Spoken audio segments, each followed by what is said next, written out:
কেমন আছো কাকা? ভালো আছি। ভালো আছেন তো? আচ্ছা, বাজার কেমন? বাজার খুব ভালো না। খুব ভালো না কেন? সামনে তো জামাই ষষ্ঠী, একটু বাজার তো ভালো জামাই হবে। ষষ্ঠীতে আমরা আশা করেছিলাম যে এই আমগুলো ভালো দামে বিক্রি করবো।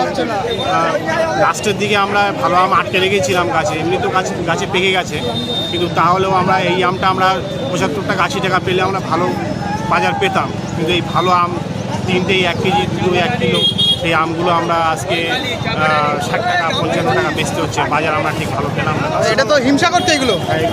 এটা হিমসাগর। হিমসাগর কত বলছো আজকে? আজকে এই হিমসাগর ওই 60 টাকা 55 টাকা বিক্রি হচ্ছে। এই আমটা আমরা 70 টাকা 80 টাকা বিক্রি করলে ঠিক হতো। ঠিক হতো, তাই তো? আচ্ছা, হিমসাগর। আর এটা কি আছে এই আমটা? এটা ছোটো হিমসাগর। ছোট হিমসাগর। এটা প্রাইস কত? এটা দাম কত? ওটা প্রাইস পেয়েছি আমরা 25 টাকা। 25 টাকা, তাই তো? আচ্ছা, এগুলো তো সব লোকাল তো? লোকাল, হ্যাঁ, লোকাল, দেশি আম, দেশি। দেশি, তাই তো? বেশি। আচ্ছা।